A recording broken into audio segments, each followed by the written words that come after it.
So sa video na to, pag-usapan naman po natin, isa pa rin po sa mga procurement document.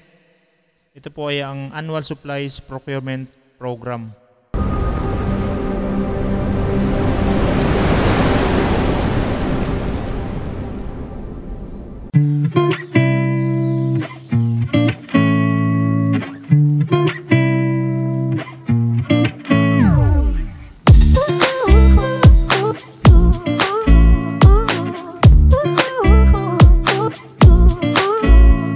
Hello partners, magandang araw. Dito po makikita natin Annual Supplies Procurement Program. So dito po makikita po natin, isa po ito sa mga document na hinahanda or piniprepare during budgeting ng barangay. So by September, October, November, so ginagawa na po yung document na to. Ito po ay program, mga naka-appropriate na program para po sa barangay sa iba't ibang klaseng program po. Halimbawa sa health, no? Tulad po nito, ito po ay para sa health, sa ating health center, no? So dito po nakalagay Annual Supplies Procurement Program, calendar year. So kung depende po kung anong calendar year, then ilagay lang po barangay, fund or special account o MOOE. MOOE. So medyo mali po siya dito, no? Ito po ay maintenance and other operating expenses. So ito po ay nakalagay sa under health. So ang ating barangay health dapat po may mga gamot, no? So naka-plan po 'yan. Nakalagay nga po dito sa ating form na Annual Supplies Procurement Program.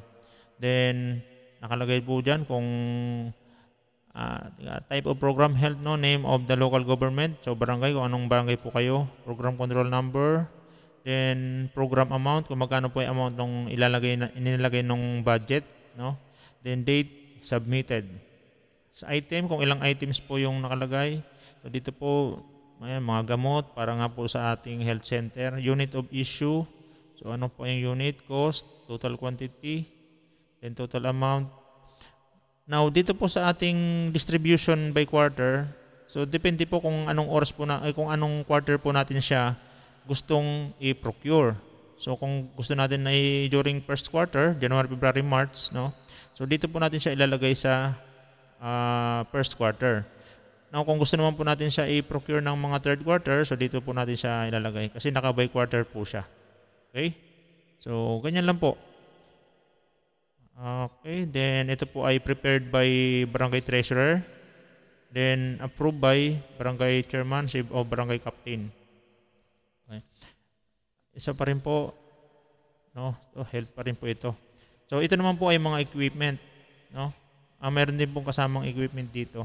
So basta ang document na to ay isa pa rin po sa kasama sa ating procurement document. Once na i-implement na po natin siya, kailangan po natin to.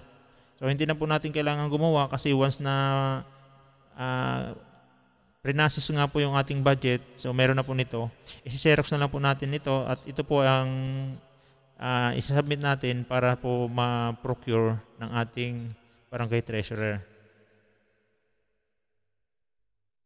So yan partner, sana po nakadagdag sa inyong kaalaman. So another document po para sa ating procurement process. Thank you very much and God bless.